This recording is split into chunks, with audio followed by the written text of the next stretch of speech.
I want to do a show in a place like this because the only people that are coming out really want to be here. There's no fair weather fans here. Like, these are people that want to be here. There's some comics doing shows at like Madison Square Garden. Anyone will show up to that. It's a very select group of people that will show up to a basement in Bushwick.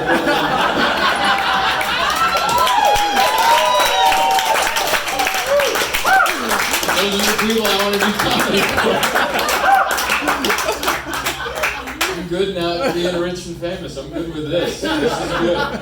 Just keep doing basement comedy. It's very nice. I like it here.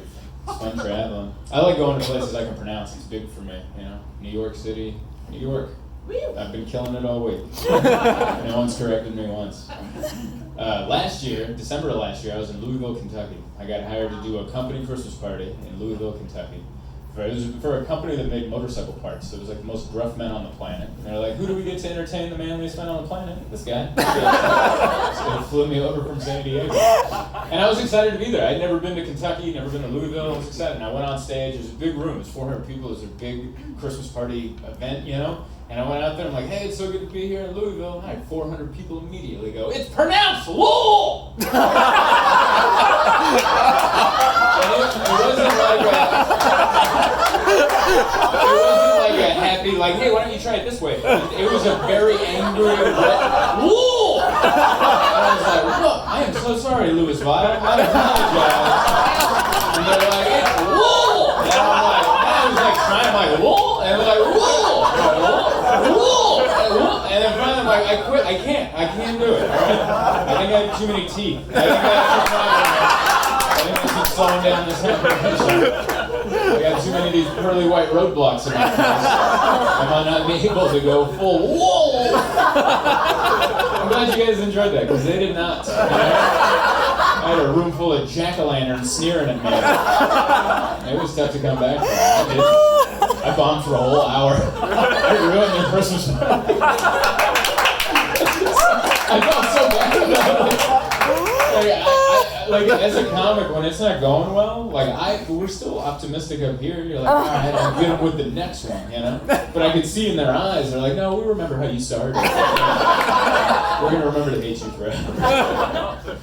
And then they had a really nicely catered dinner afterwards, which I was invited to before I went on stage. Not after. And afterwards, like, they didn't uninvite me, but you know. That's like, yeah, you don't go. Like, you don't bomb for an hour and then sit down next to someone going, what is this, chicken piccata? What do you got going on? Hey, get the hell out of there. So I had dinner that night at Waffle House. That's where I went to Waffle House. Do you guys Waffle House in New York City? Probably not, right? No. It's like okay, so it's like special for you guys too. Because I live in San Diego, we don't have them at all. So anytime I perform somewhere with a Waffle House, I get excited about it because I like it. I think it's a lot of fun. It's good food. It's tasty. It's open all the time. And every time I eat there, I'm like, I wish we had these in San Diego. But then I think about it, and I'm glad that we don't, because we wouldn't have like the proper Waffle House waitress. And that's what makes that place special. Yeah. Like, the food's fine, but the waitress, that's the heart and soul of that restaurant. You know? You walk in, they make you feel amazing. You walk in, they're speaking in riddles. I don't even know what the hell they're saying. Are you okay? You can pick up your phone. You sure? Like the third time I I'm going to pick it up for you.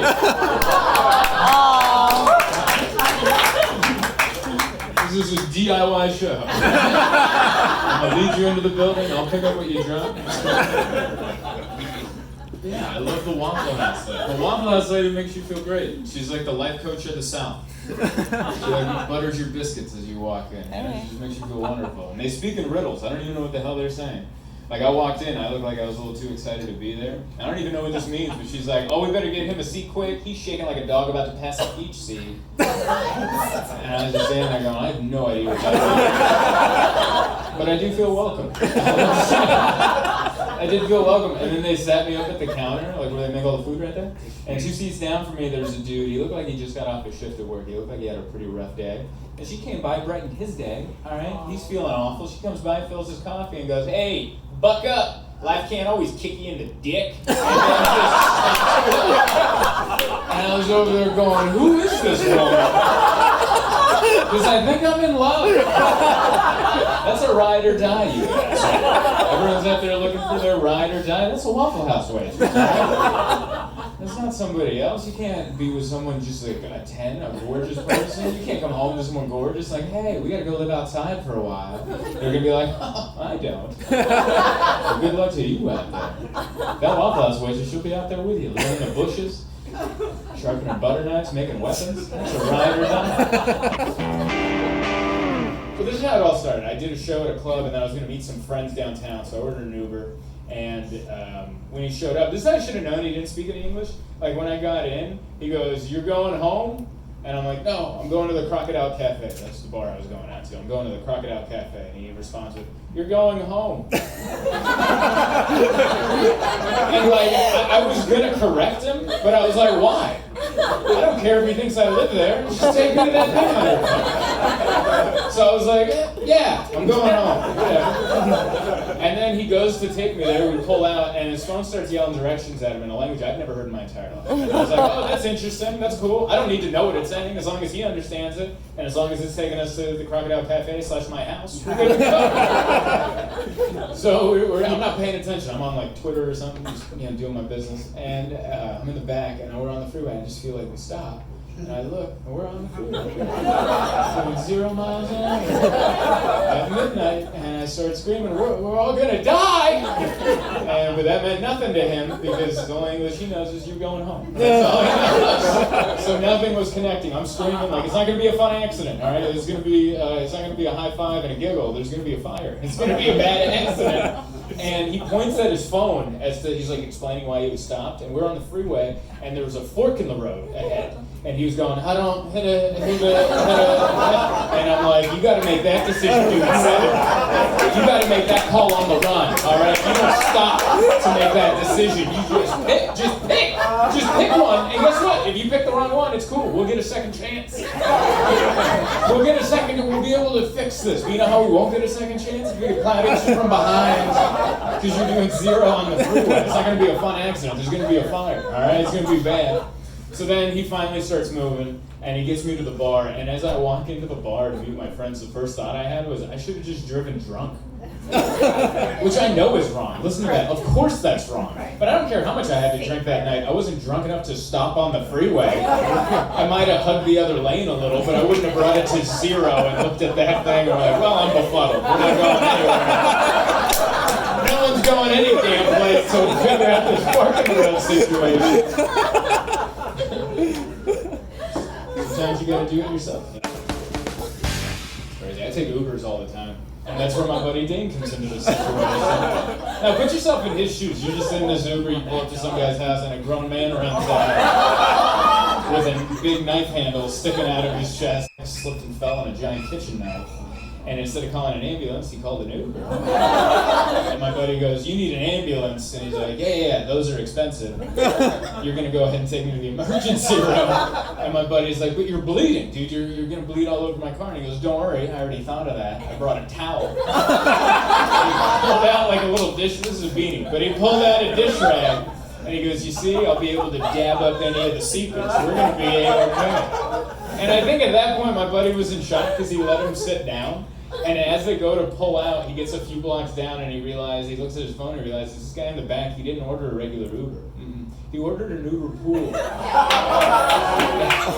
in the off chance you don't know what an Uber pool is, I'll explain. That's where you can get an even cheaper fare if you pick up people along the way. In case there's any other stabbing victims that evening, you can save a few shillings on the way to the emergency room. Shillings? So my buddy points that out to me and goes, dude, you ordered an Uber pool, and he's back there going, yeah, it's cheaper. And he's like, yeah, but what if we got to pick somebody up, man? You got a knife sticking out of your chest. And he goes, don't worry, I already thought of that. And he goes, that's why I brought this hat. I can just hang it off the handle. And no one will be the wiser. I think it was that moment where my buddy Dan was like, I'm going to go back to college. See what books have in store, because it's dangerous out here. And he told me that story last year as our fantasy football draft. It's crazy. I like this city look. I want to live out here in New York City. I'm like a modern male of 2019. Like I can't change my own oil, but I take boxing class. So it's like a 50-50. You're like, he's useless, but he's like, he's doing stuff. Look at him. Got his heart rate down. Good for him. It's like this weird, I don't know. Like the scariest time of year for me is the wintertime. It's coming up. When I gotta light the pilot light on my furnace, it's terrifying. Today. Yeah. This morning. This morning. Isn't it this morning? This morning. You're here. I think I'm going to die every time I do it. If you've never done it, the whole thing's covered in warnings. Don't touch that. This will explode. That'll terrifying. kill you. And I'm just over there looking at it going like, I'm just trying to make it 72 in here. Yeah. Like, it's just a life and death situation. I'm just trying not to wear a beanie indoors. That's the only goal. I'm not trying to almost die. And every time I get ready to do the deed, I look at it, I'm like, here we go. I pump myself up, and then I tie my hair in a bun because I don't want anything to catch, obviously. And then I get down there and I pull my phone out to get a YouTube tutorial video. So a 14-year-old Malaysian kid can teach me how to make I don't know why they cornered the market on tutorial videos, but they have the best ones. And then I get down there and I'm just like, oh my God, here we go. And every time I do it, I step back and I'm like, it's not how a real man attacks this project. Like a real man just shows up covered in gasoline, strikes a match on his 5 o'clock shadow and goes, eat for everybody, cause I'm a man. Everyone around, what a man! Hell yeah! We're gonna take a shot of A1 sauce. See you guys for dinner. What a man! Not me, I'm down there going, oh, my eyebrows! It's terrifying. Nervous, man. Now, this last thing I tell you, I'm gonna leave. I always say this for the last part of my show because it's gonna make a lot of you not like me, and that's why I save it for the end. Because no matter how you react, I'm leaving. Challenge accepted. Yeah. The least manliest thing about me is I can't drive a stick shift. Okay? Yeah, can't do it. Yeah, some of the guys. Yeah. That's the reaction I get. Yeah, What's the point? Well, that's what I'm getting to. But yeah, like every time I say that to like a group of people, they all just look at me like I just yelled, "Hey, everybody! I don't have sperm." And that's not what I'm saying. I can procreate. I just can't do this. Because this is stupid.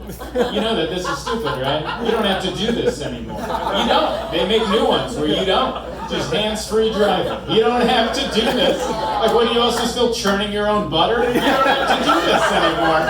Listen, when you're done bookkeeping with your abacus, why don't you join us in modern times?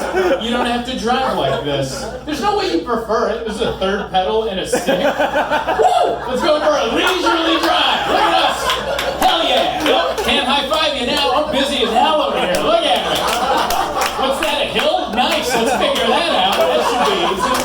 How do you even text in this situation? I'm not a fan. It's either coffee or cigarette, not both. So that's our show. If anyone wants to take pictures or something, we can do it upstairs. Thank you so much for coming out. One more time for all the comics. Before you guys leave, I wanted to take a big selfie with all